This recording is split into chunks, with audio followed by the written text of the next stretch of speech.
When life runs smoothly, we convince ourselves that this is who we are: calm, confident, capable. But ease doesn't demand anything from us. It never asks us to dig deeper, to stretch beyond what we already know. Tough situations, on the other hand, strip away the comfort and reveal what's left when the surface is gone. That's when we discover the parts of ourselves that would otherwise remain hidden. Think about the first time you faced something that truly challenged you. Maybe it was a setback at work, a personal loss, or a moment when everything seemed uncertain. At first, it felt like the ground had been pulled from under your feet. Yet looking back, wasn't it in that very moment that you found out you were stronger than you thought? Struggle has a way of showing us our capacity. We admire people who rise in difficult times, not because their lives were free of struggle, but precisely because they weren't. They are proof that it's not the situation that defines us, but the way we respond to it. Every tough situation becomes a mirror, reflecting not who we wish to be, but who we really are when things get hard. That mirror doesn't flatter us, but it tells the truth. The truth is, resilience doesn't come from avoiding challenges. It comes from walking through them. And though it feels uncomfortable, even painful, every test plants a seed. With every challenge, we add another layer of grit, another layer of perspective, another layer of strength. The very moments we wish away are the ones building the foundation we will stand on in the future. It's tempting to see tough situations as interruptions to the life we planned. But what if they are the very curriculum of the life we need? What if each obstacle is not a detour but the road itself? If we shifted our mindset to see every challenge as training, then the difficulties stop being enemies and start being instructors. They don't just happen to us, they happen for us. Tough situations also test what we value. When everything is stripped back, what remains? Sometimes it's a relationship, sometimes it's a principle, sometimes it's a dream. The storm clears away the trivial and leaves behind only what truly matters. And it's in holding on to those essentials that we discover clarity, even in chaos.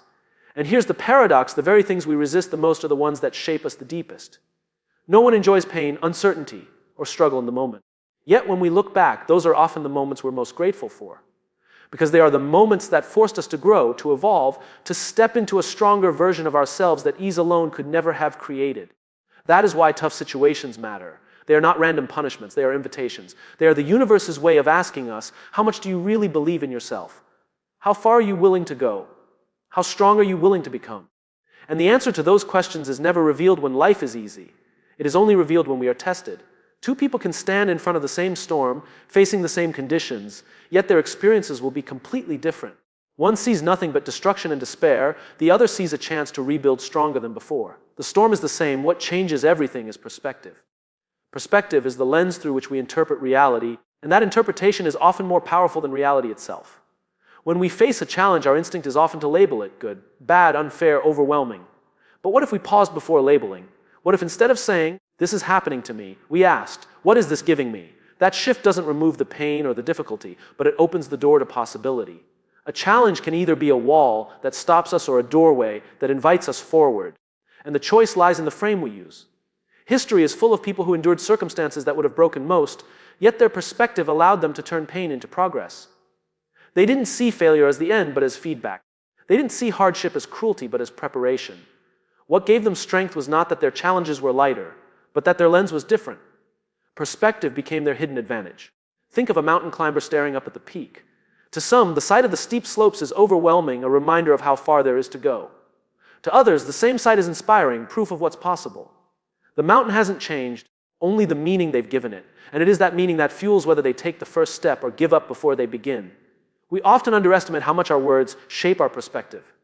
Saying, "I'm stuck," narrows our options, but saying, "I'm learning," keeps the door open. Saying, "This is the end," creates despair, but saying, "This is the beginning of something new," sparks hope. Words are not just descriptions, they are instructions to the brain on how to experience the challenge. Change your words, and you change your perspective. Perspective also determines the size of the challenge itself. A problem that feels huge today can feel small tomorrow when compared to something greater. That's why perspective grows when we zoom out. Suddenly, what seemed unbearable becomes manageable when placed in the context of a bigger picture. It's not that the problem disappeared, it's that its weight shifted in relation to everything else. Children often see obstacles as games, turning even struggles into adventures. That playful perspective transforms frustration into curiosity. Somewhere along the way, as adults, we lose that ability and begin treating every obstacle as a crisis. But the truth is we can reclaim that childlike lens by asking, "What can I discover here?" Rather than, "Why is this happening to me?" we regain a sense of agency in the face of difficulty. And when perspective shifts, so does resilience. Because resilience isn't only about enduring hardship, It's about interpreting hardship in a way that empowers us instead of diminishes us. Perspective is the hidden filter that decides whether we crumble or whether we rise. And though we can't always control the challenge, we always have the power to choose the frame through which we see it. We are wired to avoid discomfort. From the moment we feel pain, our instinct is to pull away, to retreat to safety. Yet the irony is that every form of growth, physical, mental, emotional, requires discomfort. A muscle doesn't get stronger without resistance. A mind doesn't get sharper without challenge. A spirit doesn't get deeper without struggle. Discomfort is not a signal to stop, it is the signal that growth is happening. Think of an athlete training in the gym. The weight feels heavy, the muscles ache, the body trembles. But every rep, every drop of sweat is not punishment, it is preparation. The pain is not evidence of weakness, but evidence that the body is adapting. The same is true for the mind. When we step in situations that stretch us, the unease we feel is simply the mind lifting its own version of weights. Most people wait for a crisis before they test themselves, but the strongest minds are built long before the storm arrives. They are built by deliberately choosing discomfort in small ways every day. Waking up earlier than you want to, taking on a project that scares you, starting a conversation that feels awkward. Each choice is training. These small, intentional doses of discomfort build the resilience needed when life delivers the big tests. Discomfort also teaches humility. When everything feels easy, we convince ourselves we're in control. But the moment discomfort shows up, we realize how much more there is to learn, how much more room there is to grow. This humility is not weakness, it's awareness. And awareness is the first step towards strength. By embracing discomfort, we acknowledge that growth is a lifelong process, not a finished product. What separates those who thrive from those who crumble is not the absence of discomfort, but their relationship to it. Some see it as an enemy and avoid it at all costs. Others see it as a teacher and lean in with curiosity. The discomfort is the same, the interpretation is what differs. One path leads to fragility, the other to resilience. Even in nature, discomfort is the engine of transformation. A seed must crack before it becomes a tree. A caterpillar must struggle in its cocoon before it can fly as a butterfly. Without pressure, there is no progress. Without resistance, there is no release. Every living thing is shaped by discomfort, and we are no different. When we run from discomfort, we rob ourselves of the very training we need to withstand life's inevitable storms. It's like showing up to a marathon without ever running a mile. The discomfort we avoid today is the resilience we will wish we had tomorrow. By choosing discomfort now, we are not making life harder, we are making ourselves harder to break. Discomfort is not a punishment, but a practice. It is the rehearsal ground where resilience is born, the training field where strength takes root. And while it rarely feels good in the moment, it always leaves us stronger than before, prepared for the challenges that wait on the horizon.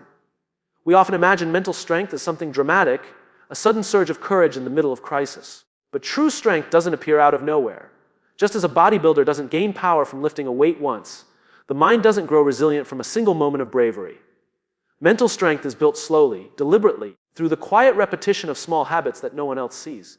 Consider how an athlete trains. The routine may look ordinary, push-ups, runs, stretches, but the magic is not in the intensity of a single workout. It's in the consistency across weeks, months, years. The same is true for the mind. A 5-minute meditation, a daily practice of gratitude, even pausing to take a deep breath in the middle of stress. These are the mental push-ups that shape resilience. Habits are powerful because they compound. One act may feel insignificant, but repeated daily, it becomes a foundation. Writing 1 page a day doesn't seem like much, yet in a year it becomes a book. Choosing patience once may not change your life, but choosing patience every day rewires how you respond under pressure. Small acts accumulate into character, and character is what carries us in tough situations. The brain thrives on patterns. Each time we repeat a small act of discipline, we reinforce a pathway in the mind. Over time, those pathways become highways, automatic responses that serve us when challenges hit. When pressure mounts, we don't have to invent strength. We simply fall back on the habits we've already built. That is why discipline in the small things is preparation for the big things. Patience is the quiet partner of habit. Just as muscles need time to grow, the mind needs time to adapt. Too often, people abandon their habits because they don't see immediate results. But resilience doesn't reveal itself in days, it reveals itself in seasons. The patience to keep practicing, even when results are invisible, is itself a sign of mental strength in action. Habits also anchor us in uncertainty. When life feels chaotic, routines provide stability. A morning ritual, a journaling practice, or even the simple act of walking at the same time each day creates order in the middle of disorder. That order becomes a safe ground to stand on, reminding us that while we can't control everything, we can control something. Small daily habits are also reminders of identity. Each choice says, this is who I am. Every time we show up for ourselves, even in a small way, we reinforce the belief that we are resilient, capable, disciplined. Over time, the identity becomes stronger than the circumstance. The mind no longer asks, can I handle this? But affirms, I am someone who handles this. It is in these small, repeated actions that mental strength quietly takes root. Not in the spotlight, not in the grand gestures, but in the unseen moments of consistency, repetition, and patience that accumulate until one day we realize the mind has become unshakable. Fear is often painted as the enemy, something to conquer, silence, or eliminate. But fear is not proof of weakness. It's proof that we care.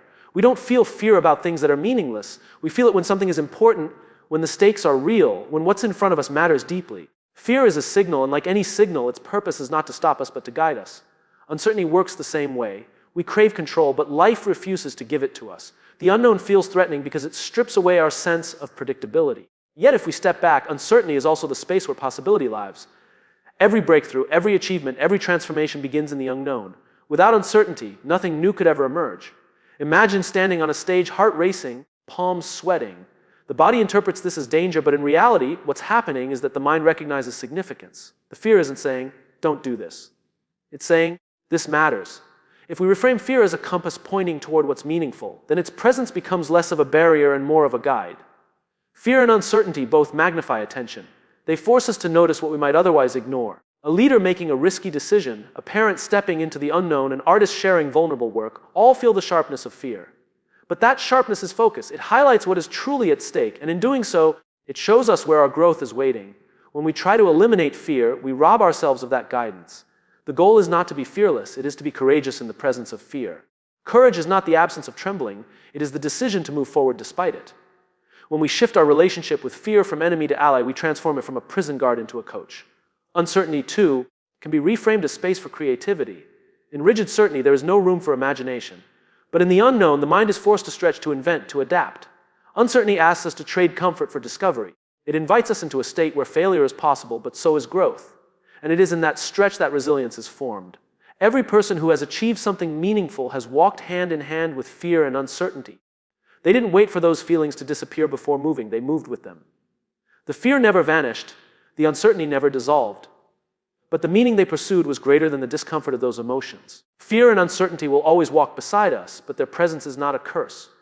They are signals, reminders, and guides pointing us to the very places where our growth and purpose reside. They don't show up to stop us. They show up to show us what matters most. The loudest voice we ever hear is not from the outside world. It's the one inside our own head. That voice narrates our experiences, explains our struggles, and defines our identity.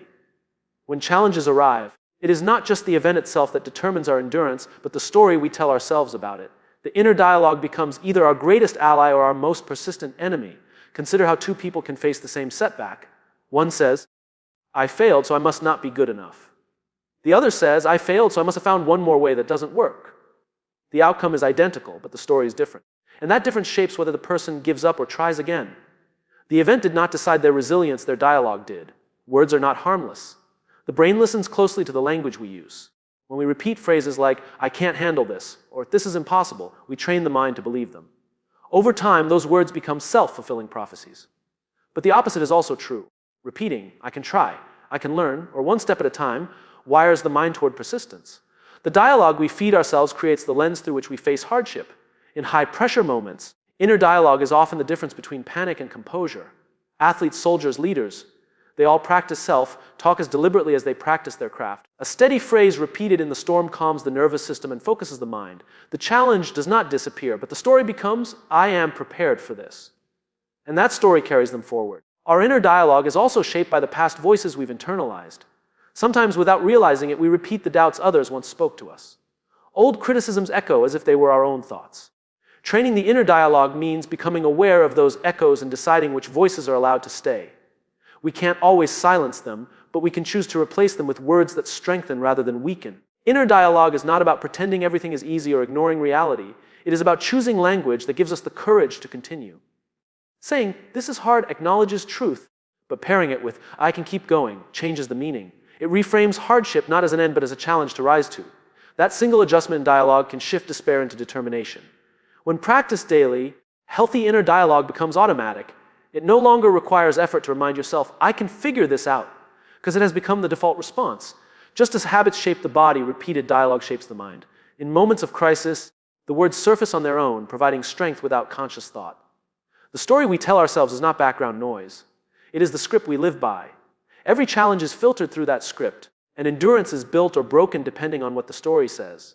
The dialogue inside is where resilience begins, and it is the foundation of how far we can go when the world outside tests us. When life becomes overwhelming, logic often isn't enough to keep us steady. Numbers, plans, and strategies can only take us so far. What truly anchors us in the middle of chaos is purpose. A reason to keep moving that stretches beyond personal comfort. Why, bigger than ourselves, becomes the ground we stand on when everything else feels uncertain. Purpose transforms suffering. Pain without meaning feels unbearable, but pain with meaning becomes endurable. Think of a parent working exhausting hours to provide for their child. The fatigue is real, the stress is heavy, yet they persist because the why makes the hardship worth it. The circumstances don't change, but the presence of purpose changes how the circumstances are carried. In moments of crisis, purpose acts like a compass. Fear, doubt, and exhaustion pull us in every direction, but purpose points us back to true north. It doesn't erase the storm, but it reminds us why we must walk through it. With a clear why, the question shifts from, can I survive this? To, how can I serve the reason I started in the first place? Purpose also creates resilience by making the struggle personal. When we attach our efforts to something or someone we deeply care about, failure is no longer just about us. It's about the mission we are serving. That sense of responsibility fuels a deeper strength, one that doesn't collapse when the weight becomes heavy. Purpose moves us from self-preservation to contribution. Many people break not because they are weak, but because their struggle feels meaningless. The moment we find a greater cause, even the hardest journey becomes bearable. Soldiers endure the battlefield not for medals, but for the brother or sister beside them. Activists withstand years of opposition not for recognition, but for the vision of change they believe in. The purpose redefines the suffering. Purpose is also the bridge between the present and the future. In the darkest nights, when nothing seems certain, purpose whispers that today's pain is serving tomorrow's possibility. It connects hardship to hope. Without that bridge, difficulty feels endless. With it, difficulty becomes part of a story that is still unfolding. It's important to remember that purpose doesn't have to be grand to be powerful. It can be as simple as caring for a family member, building a craft, or leaving the world a little better than we found it. What matters is not the scale of the purpose, but the depth of the connection we feel to it. Even the smallest why can steady us in the largest storm. When storms come, what often determines who stands and who falls is not strength alone, but the presence of a reason that runs deeper than fear. Purpose doesn't remove the hardship, but it gives us something solid to hold on to while the winds rage around us. And in holding on, we discover the endurance we didn't know we had. Life rarely asks for our permission before it delivers its challenges. Accidents happen, opportunities vanish, people disappoint us, and circumstances shift without warning. In those moments, we often feel powerless because we cannot control the event itself. Yet hidden inside every situation is a space no one else can touch, the freedom to decide how we will respond. That choice of response is where true power lies. Two people can face the same setback, one becomes bitter and stuck, while the other becomes wiser and stronger. The difference is not in the situation, but in the response. Our response is the brushstroke that paints meaning on the canvas of adversity, turning pain into either a prison or a platform. When we react on impulse, we hand over control to the circumstance. Anger, fear, or despair take the wheel, and we follow wherever they lead. But when we pause, even briefly, we reclaim that control. A single breath between what happens and what we do next can be the difference between escalating chaos and creating clarity. That pause is where response is born. History shows countless examples of this principle. Leaders who chose calm in the face of panic, communities that chose solidarity instead of division, individuals who chose perseverance instead of surrender. The events around them were harsh, often unfair, but their responses created ripples that reshaped what followed. The power of response is not just personal, it is collective. Choosing how to respond does not mean pretending everything is fine. It means acknowledging reality and then deciding what to do with it. We cannot erase loss, but we can choose whether to honor it with despair or with purpose. We cannot undo injustice, but we can choose whether to meet it with silence or with action. The event sets the stage, but the response writes the script. Our responses also shape our identity. Each choice builds a track record of who we are becoming. Respond with courage enough times, and courage becomes part of you. Respond with patience often enough, and patience becomes natural. Over time, our consistent responses carve out character, and that character becomes the foundation we lean on when the next storm arrives. Even in the smallest moments, the choice of response matters. A difficult conversation, a sudden disappointment, a mistake at work, each one is training for the larger tests ahead. By practicing intentional responses in the everyday, we prepare ourselves to choose wisely when the stakes are higher. Strength in big moments is built in the small ones. The truth is that we may never control what life delivers to us, but the freedom to choose our response will always remain. That freedom is the one thing no circumstance can take, and it is in exercising it that we discover the resilience, wisdom, and strength hidden within us.